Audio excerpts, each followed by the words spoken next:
The big question out of all these premiers' conferences is, what do they want from Ottawa? What do you hope Stephen Harper notices out of this conference?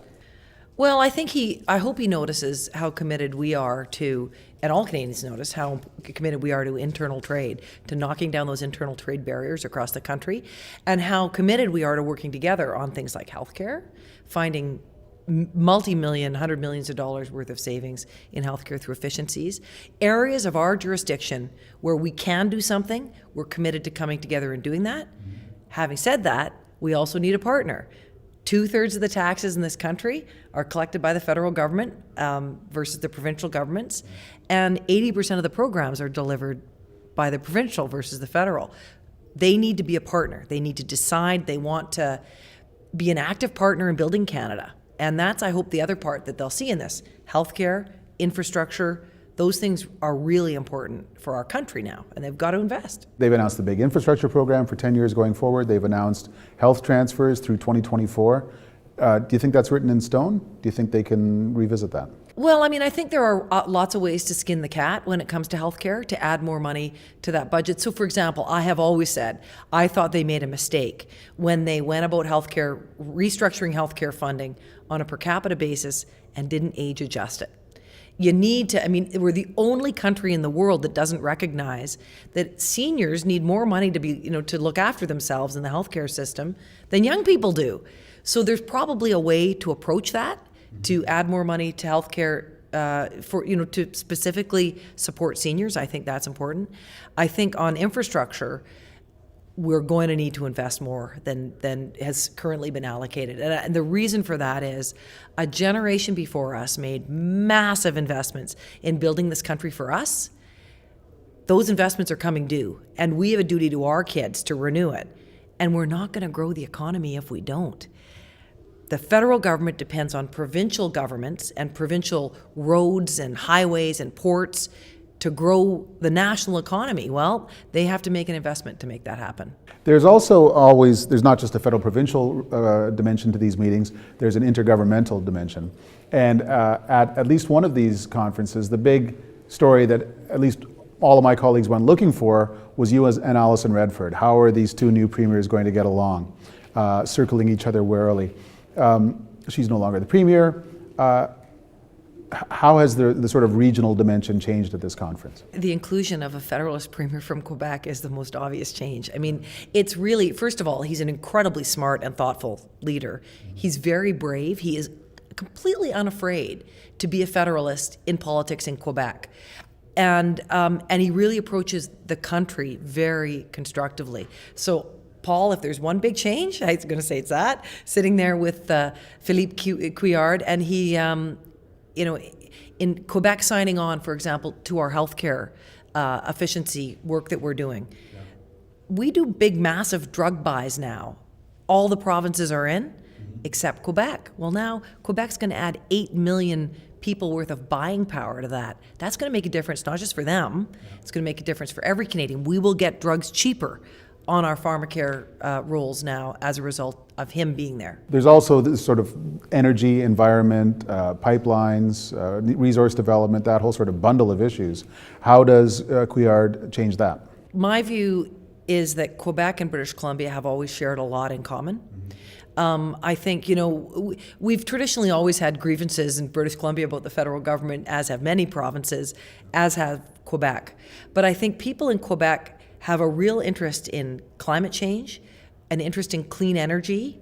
They have some kind of, in some ways culturally, we are very similar. And so I think there's some opportunity for us to work together when it comes to energy, because we are both committed to climate change. We're the only province in the country with it prices carbon. And Quebec will be the only province in the country that has a cap and trade system pretty soon. So I think that there's some real things that we have in common together on energy. From my perspective, it's very healthy to have Quebec back around the table and fully engaged in that stuff. One of the issues that you sort of come here eager to tell all the premiers about, and folks like me about, is LNG exports, liquid natural gas exports. Tell me a little bit about the opportunities and the challenges for LNG exports from BC. The challenge is that the window is short to get into this competition. Everybody around the world is now trying to develop liquefied natural gas, including the Americans, and investment is looking for a place to go. China is looking for places to buy it. If we can't supply it soon, they'll go somewhere else. And Canada is going to lose that opportunity, not just us. It's $1 trillion in economic growth for the country and for British Columbia. It's 100,000 jobs just in our own province. It's huge. I mean, it will be as big for Canada as the oil sands have been. So we need to get it done. We need to get it done fast. But that's the challenge. Fast is always hard. So we have to decide we want to get to yes and knock down those barriers. So help me reconcile the conspicuous nervousness about oil sands pipelines, Northern Gateway going through British Columbia, with the conspicuous eagerness over liquefied natural gas. Well, two different products. I mean, we are also working to get to yes on the heavy oil through British Columbia as well. We've set out the 5 conditions. We never said those 5 conditions are there to stop heavy oil. We said those are the things you need to meet in order to get there. So having said that, though, natural gas and heavy oil are completely different commodities. If natural gas spills, it goes into the air.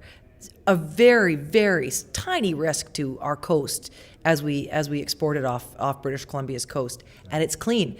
When we export liquefied natural gas, we will be making the biggest contribution we've ever made to cleaning up the world's air, because we'll be exporting it to China, displacing dirty coal, and helping them meet their climate change goals. Like this is huge for Canada to be able to do it, and as the cleanest fossil fuel, we should be exporting it and giving it to the world, letting them clean up their act a little bit, because we share that air. Before this conference, Premier Giz, Rob Giz, the Premier of Prince Edward Island and the host of this conference, was making great guns about the 2015 election deadline, that the federal government is going to be responding to your demands, questions, offers, within the context of having to win re-election next year. Is that something that's on everyone's mind? Is it something that you worry about, given that British Columbia is a bit of a 3-way fight federally, and it's not clear where your own voters, who your own voters support federally? British Columbia is going to be an interesting political outcome. I don't think anybody can really predict it today. The polls are changing, and as you say, there's a lot of really split 3-way fights in different ridings. And British Columbia, for all we know, could be the decider of who forms a minority or a majority government.